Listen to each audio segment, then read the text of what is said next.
guru mungkin bukan yang terbesar di sini, tapi mereka adalah orang-orang yang punya passion yang sangat tinggi, yang mengerjakan pekerjaannya itu dengan hati.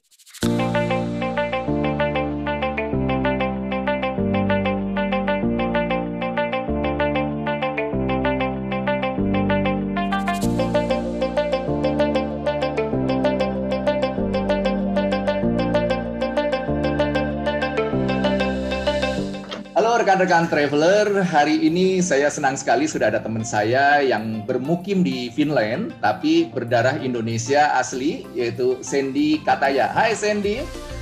Halo Teguh dan teman-teman semuanya, apa kabar? Alhamdulillah baik. Sandy, gimana udara sekarang di Finland lagi cuaca kayak gimana ya? Kita udah mulai memasuki musim panas, cuaca atau suhu sekitar 22-26 derajat. Kadang-kadang kalau panas banget sampai kita udah bisa berenang di laut, di danau, berjemur sinar matahari. Oke banget, bunga-bunga udah mulai pada bersemi cantik di mana-mana. Lagi enak-enaknya ya untuk kita jalan-jalan ya. Iya. Tapi gini, sayang ya. Iya sayang. Saya lagi berpikir gini, dalam masa pandemik ini kan peraturan memang selalu berubah. Dan sepertinya tidak ada peraturan yang firm. Nah, ini saat yang tepat untuk kita berbincang-bincang supaya rekan-rekan traveler juga mengetahui bagaimana keadaan di sana. Tapi sepertinya kita tidak usah PHP dulu ya, kita cerita masalah tur juga nanti kita berkeinginan sekali untuk jalan-jalan, tapi kenyataannya kan masih banyak peraturan-peraturan yang memang kita belum diperbolehkan untuk ke sana ataupun sebaliknya gitu ya. Iya, betul. Ya, kita ikutin aja lah. Iya. Sudah berapa lama nih Sandy di Finland? Tepatnya di kota apa? Iya, saya tinggal di kota Helsinki, itu ibu kota Finlandia. Jadi udah mau jalan 15 tahun di sini. Jadi saya ceritanya ikut suami yang orang Finlandia. Bagus sekali gini. Anak saya itu suka sekali nonton YouTube lah, kemudian geografik juga. Nah, mereka itu kayaknya senang sekali nih bahwa Finlandia itu merupakan salah satu negara yang paling bahagia penduduknya di dunia, dan juga kata anak saya, enak ya kalau sekolah di Finland nih kita nggak ada PR, kemudian jam sekolahnya juga tidak sepanjang sekolah-sekolah kita yang berada di Indonesia. Tapi kalau saya baca literatur lagi gitu di Google ataupun dengan informasi-informasi lain, bahwa anak-anak di Finland bukan berarti bahwa masa pengajaran yang panjang di sekolah. Misalnya dari sini kan anak saya dari jam 7.30 sampai jam 15 lah ya kurang lebih, itu baru balik ke rumah. Nah, apa yang didapatkan dengan Finland kalau kita compare memang nggak bisa gitu kan. Kayaknya masih tetap Finland lebih tinggi. Bisa diceritakan nggak mengenai kebahagiaan di Finland, kemudian tentang dunia pendidikan yang mungkin rekan-rekan traveler tahu, dan seperti kita bahas di muka bahwa kita mungkin tidak akan menceritakan banyak mengenai lokasi wisata lah ya, kita menceritakan tentang kehidupan Finland. Silakan Sandy. Ya oke. Pertama-tama mungkin saya ingin agak mengkoreksi sedikit beberapa penulisan artikel yang sebetulnya salah, tidak sesuai dengan fakta mengenai pendidikan Finlandia. Jadi mungkin narasumbernya kurang update atau memang nggak tahu. Nah, jadi bagus di nih. Finlandia, iya, jadi kok gini gitu. Kadang-kadang baca berita, ini nggak benar gitu kan. Ya, jadi untuk di Finlandia, untuk sekolah tetap ada PR. Jadi tetap ada PR. Ya. Harus saya kasih tahu anak saya nih nanti. Iya, tapi enaknya PR di sini tuh nggak banyak-banyak. Kita zaman dulu bisa sampai 10 halaman bolak-balik gitu kan. Kalau di sini tuh paling cuman 4-5 pertanyaan gitu loh. Tapi mungkin pertanyaannya juga yang berbobot, yang menuntut kreativitas si anak untuk berpikir kritis gitu loh. Ini jawabannya harus kreatif gitu loh. Kayak bukan gitu. textbook Jadi ya, jadi nggak menghafalkan teori, tapi sebetulnya pengembangan lagi ya. Betul, berdasarkan analisa mereka sesuai kemampuan mereka masing-masing. Terus di sini pendidikan yang bermutu sangat tinggi, yang bahkan mendapatkan predikat sebagai pendidikan terbaik di dunia ya untuk dalam hal sistemnya, itu memang berawal dari para sumber daya manusianya. Jadi di sini untuk menjadi guru itu betul-betul nggak main-main ya, walaupun gaji guru, ya walaupun gaji guru mungkin bukan yang terbesar di sini, tapi mereka adalah orang-orang yang punya passion yang sangat tinggi, yang mengerjakan pekerjaannya itu dengan hati gitu. Jadi total, completely di sini. Jadi bukan jadi guru kayak, oh karena keturunan keluarga guru atau karena saya suka anak-anak. Ya, dan di sini untuk sekolah guru itu minimum harus lulusan master untuk guru SD gitu. Dan setelah master itu ada sekolah guru lagi beberapa tahun. Dan untuk masuk sekolah guru pun itu nggak main-main, ada tesnya 5 kali. Wow. Di situ harus bikin tulisan, esai, research. Ya, dari situ bisa ketahuan bukan hanya berdasarkan intelijensi, akademik achievement, tapi juga kelihatan dari sisi psikologi ini guru bisa mengembangkan, memberikan sesuatu yang menjadi gebrakan atau solusi dari masalah-masalah pendidikan di sini gitu. Emang benar-benar dipersiapkan ya, karena di mana yang media yang dihadapi itu kan bukan sesuatu yang memang perubahannya itu oke, kita mau bentuk seperti ini. Ini tuh manusia bakal calon pengganti generasi kita dan generasi berikutnya. Jadi kalau saya lihat memang hebat sekali ya, untuk guru ini. Jadi dipersiapkan dari semua segi, karena si guru ini kan beliau harus benar-benar mengerti tentang psikologi anak, kemudian nanti si anak itu menjadi apa. Ada satu artikel yang saya baca bahwa orang-orang Jepang itu kan tidak takut anaknya tidak bisa matematika. Yang mereka takutkan adalah kalau mereka tidak bisa ngantri. Nah, ini adalah basic. Makanya kalau di Finland sendiri sepertinya sudah sangat diperhatikan dari awal bahwa ini generasi ini mau diapakan, karena bukan hanya dibentuk dari segi yang tadi Sandy bilang, itu bukan hanya mengerti tentang pengetahuan umum dan lain sebagainya, tapi basic karakter ini yang memang harus dipersiapkan ya. Iya, betul. Ya, pertama-tama pemerintah Finlandia dan penduduk Finlandia sadar banget kalau sumber daya manusia itu salah satu modal paling penting dari negara ini, karena negara ini itu terus terang tidak sekaya Indonesia dengan sumber daya alamnya. Untuk itu makanya Finlandia ini menjadi salah satu negara termaju dalam hal penemuan inovasi teknologi canggih, yang kekinian, yang inovasi invention baru itu banyak yang dari Finlandia. Ini berkat tadi dari pendidikannya itu. Nah, dan untuk anak-anak sendiri, di sini nggak ada PR tadi yang seperti saya sampaikan, tapi ada ujian, tapi cuma 1 kali ujian nasionalnya saat dari SMA mau masuk ke universitas. Dari gitu. Dia grade-nya apa sih? Kalau di sini kan TK, SD, playgroup lah ya, playgroup SD, SMP, SMA, kemudian university. Kalau di Finland sendiri bagaimana? Sama. Dan di sini wajib belajar itu sampai SMA. Dan untuk TK atau playgroup, itu nggak wajib. Dan itu berbayar. Tapi fee-nya itu disesuaikan dengan pendapatan keluarga tersebut.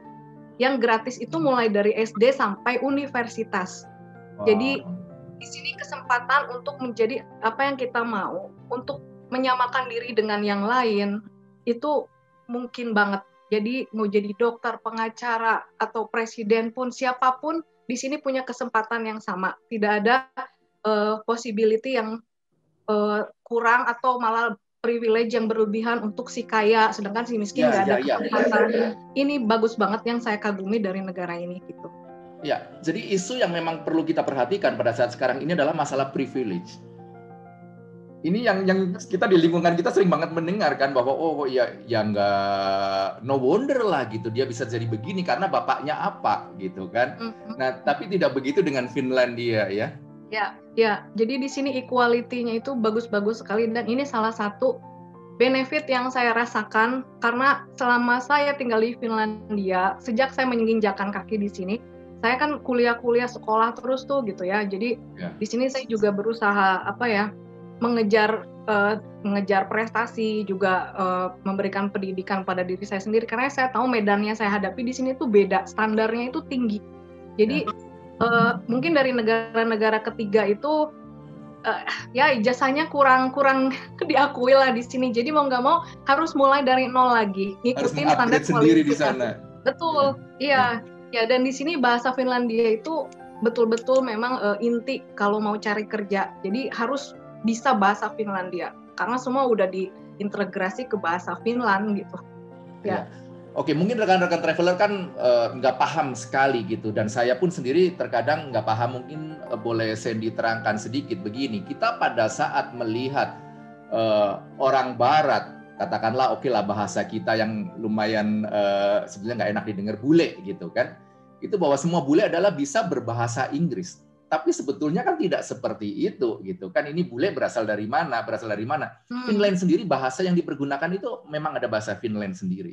Iya, ya. Jadi bahasa nasional di Finlandia itu bahasa Finlandia, tapi ada bahasa lain yang menjadi bahasa resmi yaitu bahasa Swedia yang kedua, karena ya dulu Finland pernah punya sejarah jadi satu dengan negara Swedia. Lalu yang ketiga yang banyak digunakan itu bahasa Rusia, terus Jerman. Oh ya, karena dekat sekali. Kita naik kereta dari Saint Petersburg juga cuma berapa sih, 3-4 jam ya kalau nggak salah itu sudah sampai. Ya. Terus memang dua negara ini yang paling banyak berurusan atau berbisnis dengan kita gitu.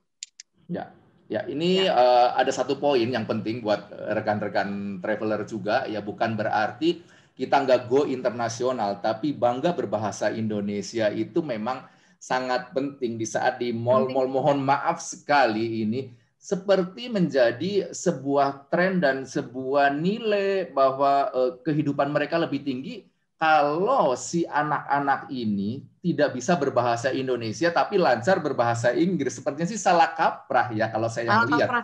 Iya, ini mohon maaf sekali juga. Saya melihat seleb-seleb begitu pada saat interview, kayaknya lebih banyak prosentasenya, lebih banyak bahasa Inggrisnya daripada bahasa Indonesia, dan ini akan trending gitu dan akan naik bahwa wow gitu, ini hebat gitu. Kenapa mesti seperti itu gitu? Jadi memang kita harus banyak belajar dari Finland gitu. Jangan kita hanya mengatakan bahwa kita bangga berbangsa Indonesia, menjadi bagian dari negara Indonesia ini, tapi pada kenyataannya dari yang paling simpel sekali saja, banyak loh, Sandy, anak-anak di sini yang sekolahnya memang di internasional, sampai di rumah di sekolahan menggunakan bahasa memang bilingual, tapi bahasa Inggrisnya lebih banyak. Di rumah orang tuanya malah ngikutin pakai bahasa Inggris lagi gitu. Bahkan orang tuanya yang belajar ke anak, maksudnya mungkin bagus gitu ya, supaya anak-anak bisa berbahasa Inggris.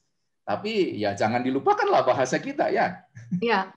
Ya ini menarik banget karena anak saya sendiri yang sekarang umur 10 tahun, dari sejak dia masuk playgroup itu si pihak sekolah berpesan bukan hanya kepada saya aja tapi ke semua ibu-ibu yang atau bapak-bapak yang memang background-nya orang asing gitu ya, pendatang, imigran gitu ya, itu harus di rumah terus ngomong bahasa ibu gitu loh. Ya, karena apa? Mereka melihat manfaatnya dari sini, jadi si anak ini bisa menjadi duta antar dua negara ini. Dan untuk keperluan si anak tersebut lah gitu loh, nanti di masa depan mereka.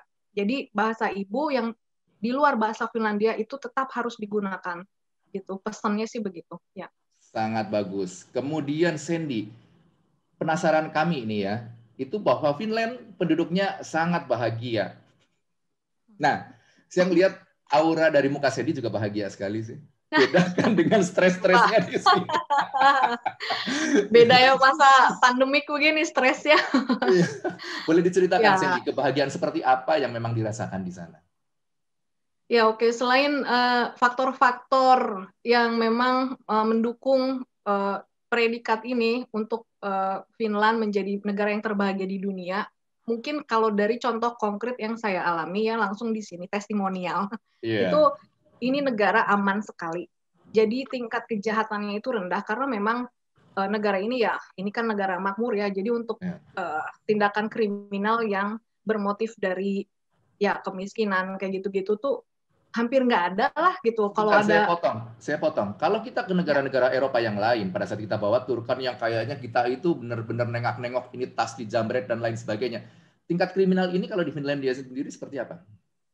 Ya, untuk tindak kriminal yang berlatar belakang kemiskinan, untuk orang Finland sendiri nggak ada.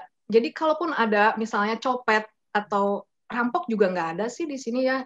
Saya jalan kaki malam-malam jam 12 gitu di taman, di lorong-lorong aman. Kalaupun ada kejadian itu pelakunya bukan orang Finlandia, tapi mereka-mereka yang datang dari mungkin negara yang kurang makmur atau negara miskin yang sesama di circle Uni Eropa, kan boleh masuk bebas tuh ke sini gitu ya. Tapi persentasenya kecil ya?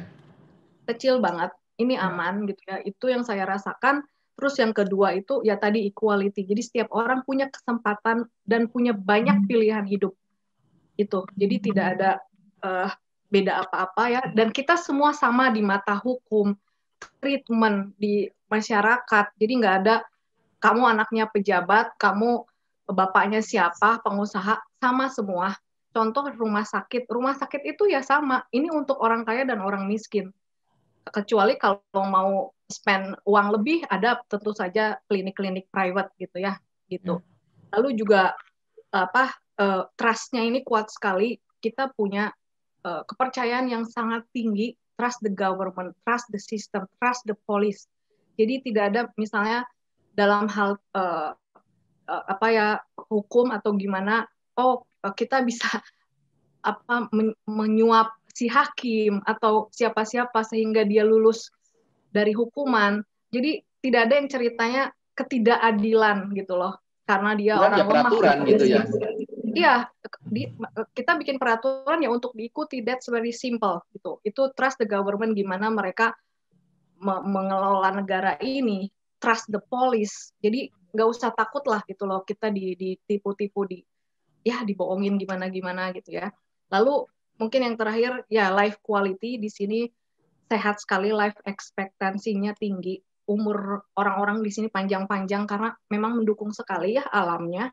Jadi memang Finlandia ini dianugerahi oleh kekayaan alam yang betul-betul bisa menjadi health benefit yang bisa membuat kita sehat, well-being, mindfulness, body, mind, and soul. Gitu. Ya, itu aja. Terus tadi education. Itu mungkin ya beberapa alasan faktor bahagia. Ya. Oke, sekarang tinggal masuk ke dunia kita nih. Ya. Kalau dalam hal ini kekayaan alam, kemudian dari segi kualitas hidup kan sangat terjamin tuh di Finland. Sebetulnya penghasilan Finland sendiri kalau untuk kategori turis itu masuk dalam catatan tidak, atau itu turis ini hanya sebagian kecil saja, atau memang sebetulnya sangat diperhatikan? Ya, jadi negara Finlandia ini ya sampai tahun 1900-an pendapatan negaranya itu banyak dari sektor agrikultur. Jadi dari hasil-hasil hutan kita di sini yang berupa timber, lodge, kayu-kayu yang bermutu tinggi buat bangunan-bangunan gitu ya, dan juga mungkin hasil panen yang lainnya dengan udah pakai teknologi juga di sini. Itu kita mulai tahun 2000 revenue utamanya adalah dari teknologi yang berangkat dari sumber daya manusia yang unggul yang tadi gitu, dari hasil pendidikan. Jadi untuk sektor tourism itu bukan sektor yang utama, namun tidak dipungkiri sektor tourism ini sangat menjanjikan untuk kemakmuran yang lebih baik bagi mereka yang terutama tinggal di kota-kota kecil, di desa-desa gitu, yang ingin mengembangkan daerahnya. Ya tentu saja tadi ya dampak pariwisata harusnya itu mengena ke semua lapisan gitu ya. Ya itu sih. Jadi kita tidak begitu mengandalkan sektor tourism begitu banyak, tapi kita menginginkan more gitu, datang ke Finlandia itu sih. Ya, kalau Sandy sendiri kegiatan kalau tidak salah sebagai local guide Indonesian speaking juga kan di sana di Finland keseluruhan atau hanya di Helsinki nih? Kalau di sana peraturannya seperti apa? Karena kan kadang-kadang memang tidak bisa cross area negara ya atau area gitu, boleh diterangkan sedikit? Iya, basically kalau saya sendiri terdaftar di Helsinki, jadi Helsinki Authorized Tourist Guide, jadi bukan hanya berlicense tapi berautorisasi. Jadi ini maksudnya memenuhi standar kriteria Finlandia dan Uni Eropa. Untuk Helsinki, karena saya resmi Helsinki, jadi otomatis saya menguasai tentang Helsinki dan Finland secara keseluruhan. Untuk kota-kota lain saya juga bisa bawa, karena otomatis ya itu harus dipelajari juga. Ya, dan untuk Helsinki memang tidak diragukan lagi, saya ngelihat di YouTube-nya Sandy, kemudian di Facebook, di Instagram, itu benar-benar naluri seorang pegiat pariwisata, itu masuk sekali di situ. Dan kemarin di YouTube Sandy yang terakhir, itu saya ngelihat yang apa sih, bekas penjara tapi dari hotel. Ini memang banyak sisi lain yang diliput sama Sandy, yang kebanyakan kan hanya main di mainstream kan, lokasi wisata ini apa gitu, tapi Sandy mampu mencari celah yang mungkin bagi orang lain nggak terpikirkan, tapi sebetulnya sangat-sangat menarik. Nah, untuk kalau turis dari Indonesia, dari travel agent di sini, itu boleh nggak kalau kita istilahnya minta petunjuk lah, minta diskusi terhadap Sandy bahwa Sandy kira-kira apa yang menarik ya, karena ini sudah grup ini sudah bolak-balik antara Rusia dan Finlandia, yang jangan ya biasa-biasa aja 10 kali datang 10 kali yang dilihat itu. Nah, untuk seperti ini kira-kira Sandy gimana, ada bahan-bahan tertentu untuk diberikan terhadap kami ini di travel agent yang berada di Indonesia untuk suggestion itinerary? Ya, untuk mungkin informasi atau ide-ide pengembangan produk tour, ya saya bisa kasih, tapi karena saya di sini bekerja di bawah tour operator, jadi saya juga mungkin nggak bisa interaksi langsung ke travel agent. Jadi kan tour operator itu kita kolaborasi, mereka kirim grup, terus saya yang jalanin. Tapi saya membuka tangan buat mereka-mereka yang ingin minta saran atau input rutenya gimana sih, itinerary-nya gimana sih, karena sebetulnya itu dia memang banyak yang bisa dikunjungi yang sangat menarik, amazing di Finlandia ini, terlepas dari mungkin itinerary yang nggak berubah-ubah aja dari dulu. Saya juga menyayangkan hal ini gitu. You need to see these things, this very great thing gitu kan gitu. Ya. Oke. Kemudian mengenai ini, tour operator menjalankan tour ke Finland itu kan bukan satu bukan dua, banyak sekali, dan kita kan juga di travel agent bekerja sama dengan local operator di sana juga banyak. Nah, saya udah senang sekali dengan Sandy, paling tidak secara bahasa saya tidak kendala, tamu bisa komunikasi langsung, ya kan, walaupun ya memang pasti tidak akan melangkahi tour leader, kita dapat bisa didiskusikan bareng, tapi paling tidak nyaman. Nah, ini boleh nggak sih kalau kita request nih ke Sandy, apapun local operatornya, Sandy sebagai freelance atau memang hanya diikat oleh satu perusahaan tour operator di sana? Sandy? Bisa dengar? Ya, oke, ya, udah dengar. Ya, saya bekerja dengan tour operator mana aja. Jadi bisa tour operator manapun bisa request ke saya gitu. Jadi aman ya?